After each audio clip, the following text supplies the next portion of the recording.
बच्चा पार्टी, आज हम लोग एक नए चैप्टर की स्टार्ट करने वाले हैं मैथ में, और वो जो हमारा नया चैप्टर है उसका नाम है क्वाड्रिलेटरल।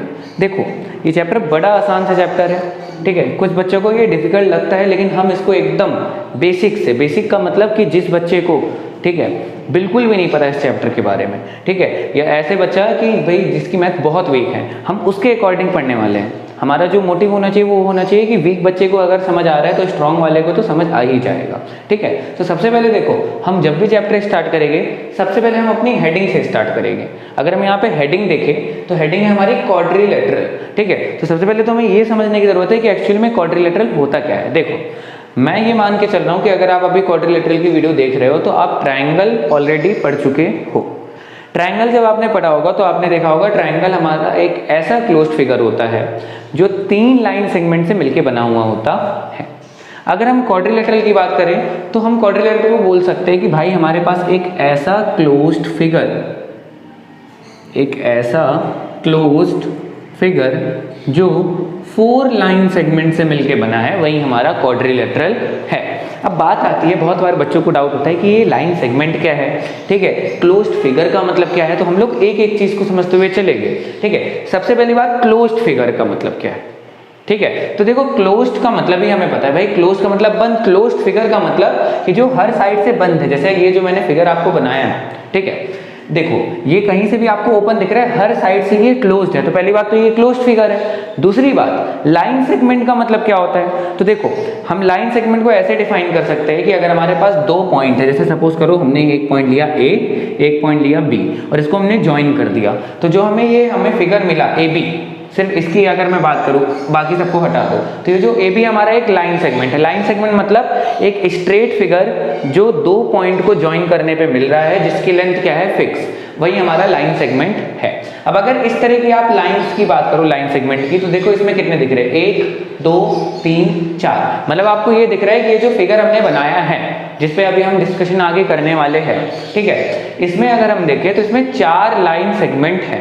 मतलब मैं इसको ये बोल सकता हूं कि हमारा जो क्वाड्रिलेटरल होता है वो 4 लाइन सेगमेंट से मिलके बना हुआ होता है, और वो एक क्लोज्ड फिगर होता है। तो सिंपल सा हम बोल सकते हैं, a closed figure made up of 4 line segment is called a quadrilateral, ठीक है। एक चीज क्लियर हो गई।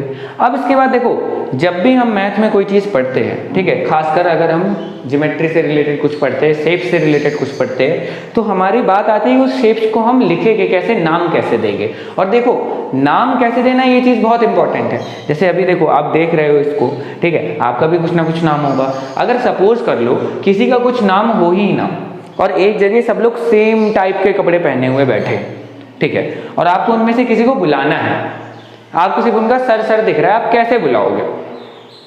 मान लो आपने चेहरा पहचान भी लिया, आप कैसे बुलाओ, अरे जो सेकंड रो में बैठा है उसमें जो चौथा बच्चा है, जो 5वां बच्चा है उसको बुलाओ, अरे नहीं इसको बुलाओ, अरे नहीं उसको बुलाओ। बहुत सारी दिक्कतें हो जाएगी। लेकिन अगर नाम आपको होता है, आप तुरंत बोलोगे राम बुलाओ, राम तुरंत मुंह उठा के खड़ा हो जाएगा, ठीक है। सेम इस तरह हम क्या करेंगे, इस क्वाड्रिलेटरल का नाम देंगे। अब नाम देने का जो तरीका क्या है समझो। देखो जब भी हम किसी फिगर का नाम देते हैं, आप ट्राइंगल में भी पढ़ चुके हो, हम उसके जो ये कॉर्नर वाले पॉइंट होते हैं ए बी सी डी, ठीक है, इन्हीं को हम वर्टिसेस भी बोलते हैं, अभी हम आगे देखेंगे, ठीक है। तो इनकी मदद से हम नाम देते हैं, ठीक है। और कैसे नाम देंगे, देखो हमने सपोज करो हमने इसका नाम दिया quadrilateral A B C D. अब इसको समझते हैं कि ये आया कैसे quadrilateral A B C D. तो समझो, सबसे पहली बात हम क्या करेंगे, इन चारों में से कोई भी एक पॉइंट को पकड़ेंगे। सपोज करो हमने यहाँ पे कौन सा पॉइंट लिया, ए, और ए से या तो हम क्लॉकवाइज या एंटी क्लॉकवाइज डायरेक्शन में क्या करेंगे, रोटेट करेंगे, और जितने भी पॉइंट हमें रास्ते में मिलेंगे उन पॉइंट को हम लिखते जाएंगे। जैसे ही हम वापस ए पे पहुंचेंगे, हम अपनी प्रोसेस को स्टॉप कर देंगे, हमें ये नाम मिल जाएगा। अब इसको और डिटेल में समझते हैं। जैसे देखो क्लॉकवाइज एंटी क्लॉकवाइज में अगर हम फर्क देखें, क्लॉकवाइज मतलब जिस साइड हमारी क्लॉक रोटेट कर रही है, क्लॉक की जिस साइड हमारी मिनट हैंड आवर हैंड चलती है, क्लॉकवाइज है, और इसके अपोजिट साइड एंटी क्लॉकवाइज है। अगर आप यहाँ पे देखो तो हमने कैसे लिखा है, ए बी सी डी। तो देखो ये एंटी क्लॉकवाइज डायरेक्शन में हमने इसका नाम लिखा है, ठीक है। इसी को अगर आप चाहो, भाई बोलो आपको ये नाम पसंद नहीं आ रहा, सपोज कर लेते, तो आप इसको क्या लिख सकते हो, ए डी सी बी। आप लिख सकते हो इसको ए डी सी। बस आपको ये ध्यान रखना है। अब यहाँ पे देखो आप इस डायरेक्शन में घूम रहे हो, आपको ध्यान क्या रखना है, आपको ये ध्यान रखना है कि कोई भी आप एक प्रॉपर ऑर्डर में जाओगे, कोई भी बीच के पॉइंट को आप मिस नहीं कर देना। जैसे ए के बाद आप सी नहीं लिख दोगे, क्यों? क्योंकि ए और सी, भाई ए डी सी फिर आ जाएगा, ए बी सी फिर आ जाएगा, लेकिन ए के बाद डायरेक्ट सी लिख दोगे तो गलत हो जाएगा, पहली चीज। दूसरी बात, अब हम यहाँ पे क्वाड्रिलेटरल क्यों लिख रहे हैं? ये बस सिंपल सा ये दिखा रहा है कि भाई ये जो ए बी सी डी है ना, ये एक क्वाड्रिलेटरल है। तो हम इसको कैसे लिख सकते हैं? पहला तरीका तो हमारे पास ये हो गया। दूसरा तरीका क्या है? ये हमने शॉर्ट में लिख रखा है ना, क्वाड, ठीक है। दूसरा तरीका क्या है? क्वाड्रिलेटरल, फिर ए बी सी डी। उसके बाद और क्या कर सकते हो? तो देखो, हम एक ऐसा फिगर, जैसे ट्राइंगल में हम ऐसे बनाते थे, तो इसमें हम क्या करेंगे? एक ऐसा फिगर बना देंगे जो हमारा एक क्वाड्रिलेटरल को ही रिप्रेजेंट कर रहा है, और उसके बाद लिख देंगे ए बी सी। ये चीज क्लियर है कि नहीं? इसमें किसी को डाउट? ठीक है, चलो फिर आगे मूव ऑन करते हैं। अच्छा, एक चीज समझना, देखो आप क्वाड्रिलेटरल, नाम से भी आप क्वाड्रिलेटरल की डेफिनेशन जान सकते हो। देखो, क्वाड का मतलब होता है 4 और लेटरल का मतलब होता है साइड्स, मतलब ऐसा फिगर जो 4 साइड से मिलके बना है, वही हमारा क्या है? एक्चुअली में वही हमारा क्वाड्रिलेटरल है, ठीक है। अब हमें आगे क्या देखना है कि क्वाड्रिलेटरल में सिर्फ देखो, हमने अभी तक क्या देखा कि क्वाड्रिलेटरल होता क्या है, इसको हमने थोड़ा डिटेल में डिस्कस किया। अब हम देखेंगे कि क्वाड्रिलेटरल में अलग अलग हमें क्या, sides, angles, consecutive angle, adjacent side, ये सारी चीजें क्या होती है। बहुत इजी सी चीजें हैं, इनको हम जल्दी जल्दी फिनिश करते हैं, ठीक है। तो सपोज करो मैंने अगर एक क्वाड्रिलेटरल यहां पे बनाया, ये, ठीक है, और इस क्वाड्रिलेटरल का मैंने पिछले वाले की तरह ही नाम दे दिया A B C and D, ठीक है। अब देखो, सबसे पहले हम यहाँ पे क्या देखेंगे? हम देखेंगे अपना वर्टिसेस, हमारी कितनी वर्टिसेस होती है।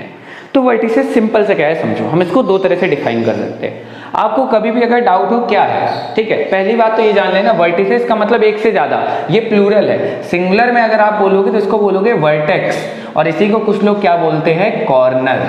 तो चाहे आप कॉर्नर बोलो चाहे आप वर्टेक्स बोलो, बात एक है। तो आप वर्टेक्स को ऐसे डिफाइन कर सकते हो, ठीक है, कि किसी भी अगर हमारे पास कोई भी फिगर, मैं आपको वर्टेक्स की नॉर्मल डेफिनेशन, जनरल डेफिनेशन बता रहा हूं, कोई भी फिगर पे आप अप्लाई कर सकते हो। तो किसी भी फिगर में जहां पे आपकी दो साइड्स मिल रही है, जैसे देखो एक साइड यहाँ पे डी ए है, या साइड्स भी, अभी भाई आप कुछ लोग को डाउट होगा साइड तो अभी आपने बताया नहीं, कैसे बोल दे रहे हैं साइड, तो हम ले लेते हैं कि दो लाइन सेगमेंट डी ए और बी ए, जहां पे आपकी दो लाइन सेगमेंट मिल रही है किसी भी फिगर में, वहीं आपकी क्या हो जाएगी? वर्टेक्स, ठीक है। और हम इसको कॉर्नर बोल रहे हैं, तो हम ये भी बोल सकते हैं कोना। अब जैसे आप अपने रूम में, जिस भी रूम में बैठे होगे, तो उसमें कोने का मतलब क्या है? देखो, जहां पे क्या कहते हैं, जैसे सपोज करो, जैसे ये मान लो ये एक रूम है, ठीक है, वैसे रूम के शेप का ये लग नहीं रहा, एग्जांपल ले लेते हैं। तो यहाँ पे इसकी ये वाली साइड और यहाँ पे इसकी ये वाली साइड यहाँ पे मिल रही है, तो ये हमारी क्या हो जाएगी? ए वर्टेक्स। इस तरह अगर हम देखें तो यहाँ पे भी तो देखो दो साइड मिल रही है, तो दूसरी वर्टेक्स हमारी ये हो जाएगी, ठीक है। और इसी तरह तीसरी वर्टेक्स हमारी ये हो जाएगी, फोर्थ वर्टेक्स हमारी ये हो जाएगी। तो अगर हम यहाँ पे देखें तो टोटल हमें कितने कॉर्नर या कितनी वर्टिसेस मिल रही है? तो 4, A B C D, 4 vertices हमें यहाँ पे मिलती है। मतलब एक क्वाड्रिलेटरल में हमारे 4 वर्टिसेस होती है। इज इट क्लियर और नॉट? ठीक है। अब देखो, अब अगर हम देखें इसके आगे, वर्टिसेस के बाद क्या आती है? हमारी बात आती है यहाँ पे साइड्स की। साइड्स क्या होती है समझो, सिंपल सा, हमारा जो क्वाड्रिलेटरल है वो जिन लाइन सेगमेंट से मिलके बना हुआ है वहीं उसके साइड कहलाएंगे। इसी को कहते हैं किनारे, ठीक है। इसे बोलते नहीं है कि किनारे पे मत रहो, छत पे। किनारे अगर आप वहां से भी अगर समझ लोगे तो वही सेम चीज यहाँ पे है, ठीक है। साइड का मतलब क्या है? जैसे देखो ए बी, ठीक है, तो ए बी को मैं साइड कह सकता हूं। क्यों? देखो ये क्वाड्रिलेटरल 1 2 3 4 लाइन सेगमेंट से मिलके बना है, और इन्हीं लाइन सेगमेंट को क्या कहेंगे? साइड। और इन्हीं में से एक क्या है? A B. तो भाई ये बात क्लियर है कि नहीं कि ए बी हमारी क्या हो जाएगी? एक साइड हो जाएगी। इसी तरह हमारा बी सी भी एक साइड हो जाए। अब साइड का नाम कैसे देते हैं समझो, जिन दो पॉइंट के बीच में वो साइड आ रही है। जैसे यहाँ पे अगर हम देखें, ठीक है, तो हमारी साइड ये यहाँ पे ए पॉइंट और बी पॉइंट इनके बीच में आ रही है, तो बस उन्हीं पॉइंट को लिख देंगे ए बी, या आप इसको ऐसे भी लिख सकते हो बी ए, दोनों सेम साइड को ही रिप्रेजेंट कर रहा है। तो अगर हम यहाँ पे देखें तो हमारे पास 4 साइड है, ठीक है, ए बी, ठीक है, जो पॉइंट ए और बी के बीच में आ रही है, बी सी जो पॉइंट बी और सी के बीच में आ रही है, सी डी जो पॉइंट सी और डी के बीच में आ रही है, और डी ए जो पॉइंट डी और ए के बीच में आ रही है। उसके बाद अगर हम बात करें तो नेक्स्ट चीज जो हमारी आती है वो आती है एंगल्स की, कि भाई यहाँ पे एंगल्स कितने होते हैं। तो समझो एंगल आप पढ़ चुके हैं। एंगल बेसिकली हमें क्या है कि हमने अगर एक लाइन ली, ठीक है, या एक रे ली, ठीक है। देखो जनरली हमने एंगल की जो डेफिनेशन पढ़ी थी वो रे की मदद से पढ़ी थी, तो रे की मदद से हम समझते हैं एंगल हमने क्या पढ़ा था कि अगर हमने एक रे लिया और इस रे को यहाँ से उठा के रोटेट करते करते हम यहाँ तक ले आए ऐसे, तो हमने इसको कितना रोटेट किया इस चीज के बारे में हमें एंगल बताता है। मतलब कहीं पे भी हमने ये देखा था, कहीं पे भी अगर दो रे कहीं पे भी किसी कॉमन पॉइंट पे मिल रही है तो वहां पे एक एंगल बनेगा। और ये सेम चीज लाइन सेगमेंट के साथ भी है। यहाँ पे AB और AD दो साइड्स है इस क्वाड्रिलेटरल की, ये दो लाइन सेगमेंट भी है, ये पॉइंट A पे मिल रहे हैं, तो यहाँ पे आपका ये वाला जो है एक एंगल की फॉर्मेशन होगी। सेम इस तरह AD और CD भी यहाँ मिल रहा है, एक एंगल की फॉर्मेशन होगी। AB और CB भी मिल रहे हैं, यहाँ पे भी एक एंगल फॉर्म होगा एंड यहाँ पे भी एक एंगल फॉर्म होगा। मतलब यहाँ पे आपके 4 एंगल बनेंगे, angle A, angle B, angle C, angle D।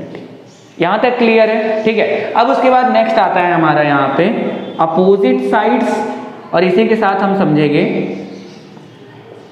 Adjacent sides, opposite sides और एडजेसेंट साइड्स। अब समझो, पहले हम एडजेसेंट साइड को समझ लेते हैं और उसी के साथ साथ भी हम अपोजिट को भी समझते जाएंगे। देखो एडजेसेंट का मतलब क्या होता है, एडजेसेंट का मतलब होता है बगल में, ठीक है। जैसे देखो आप कहीं पे भी रह रहे हो, आपके बगल में एक रूम होगा, ठीक है। उस रूम और आपके रूम में क्या खासियत है, उसमें खासियत है कि उसकी एक दीवार क्या है, कॉमन, तभी वो बगल में कहला रहा है, ठीक है। सेम यहाँ पे देखे एडजेसेंट साइड कौन सी है, जो बगल में है। जैसे देखो AB के बगल में देखो ये भी आ रहा है और AB के बगल में देखो ये वाली साइड में आ रही है। अब अगर इसमें आप एक फीचर देखोगे, दोनों AB के बगल में इस वाली साइड और AB के बगल वाले इस वाली साइड में एक खासियत है। क्या खासियत है समझो, ये AB साइड है, ये AD साइड है। मैं बोल रहा हूँ ये दोनों क्या है, एडजेसेंट साइड, अगल बगल। इन दोनों में एक पॉइंट जो हमारा A है वो क्या है, कॉमन। मतलब यहाँ से हमें ये समझ आ रहा है कि एडजेसेंट साइड जब बनेगी जब दो साइड के बीच में कोई एक पॉइंट कॉमन होगा, तो वही साइड्स क्या कहलाएगी, एडजेसेंट साइड्स, ठीक है। जैसे AB और AD, ठीक है। सेम इस तरह AB और BC में देखो तो जो हमारा B पॉइंट है वो कॉमन है ना, ठीक है। तो हम ये भी बोल सकते हैं कि ये भी एडजेसेंट साइड बनेगी। सेम इस तरह इस वाले में और इसमें BC में और CD में देखोगे C कॉमन है, CD में और AD में देखोगे तो D कॉमन है। मतलब देखो एक, अब ये ऐसे भी बोल सकते हो कि जितने हमारे वर्टिसेस होगी उतनी एडजेसेंट साइड के हमारे पेयर बनेंगे, ठीक है। जैसे यहाँ पे देखो, यहाँ पे एक पेयर बन रहा था और पेयर ही बनेगा भाई। जैसे आप ये थोड़ी ना बोल सकते हो कि मेरे रूम के बगल में मेरा रूम है, ठीक है। अगर आपको नेबर चाहिए, ठीक है, या एडजेसेंट चाहिए, तो उसके लिए एटलीस्ट आपको दो लोगों की जरूरत तो होगी ना। आप ये थोड़ी ना बोलोगे कि नहीं मैं अपने बगल में खड़ा हूँ, भाई आपके बगल में कोई और। तो सेम अगर एडजेसेंट साइड के लिए आपको हमेशा दो साइड की तो जरूरत एटलीस्ट पड़ेगी ही पड़ेगी, ठीक है। तो मैं यहाँ पे ये बोल सकता हूँ कि AB की एडजेसेंट साइड AD है और AB की एडजेसेंट साइड BC भी है। सेम अगर हम देखें BC की एडजेसेंट CD है और BC की हम AB लिख ही चुके हैं, ठीक है। और CD की एडजेसेंट साइड AD है। मतलब सबसे पहला जो हमें पेयर मिलेगा वो मिलेगा AB, BC। देखो इनमें B पॉइंट क्या है, कॉमन। दूसरा पॉइंट हमें क्या मिलेगा, BC, CD। इसमें C पॉइंट क्या है, कॉमन। तीसरा हमें क्या मिलेगा, CD, DE। इसमें D पॉइंट क्या है, कॉमन। एंड नेक्स्ट हमें इसके बाद क्या मिलेगा, ठीक है। नेक्स्ट हमें मिलेगा, देखो हमें मिलेगा DA, AB।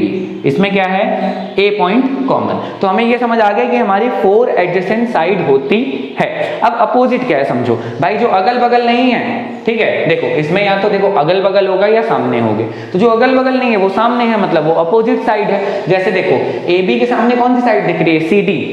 मुझे लग रहा होगा कि जब मैंने AB के सामने बोला होगा तो आपने मन में CD बोला होगा, ठीक है। तो AB के सामने क्या मिल रहा है, CD मिल रहा है कि नहीं। अब AB और CD में देखो तो कोई भी पॉइंट कॉमन नहीं है, तो अपोजिट साइड में हमेशा कोई भी पॉइंट आपको कॉमन देखने को नहीं मिलेगा। तो AB के सामने क्या है, CD। तो AB के सामने जो पेयर बनाएगा अपोजिट का वो CD बनाएगा, ठीक है। और उसके बाद AD के सामने जो होगा वो BC बनाएगा।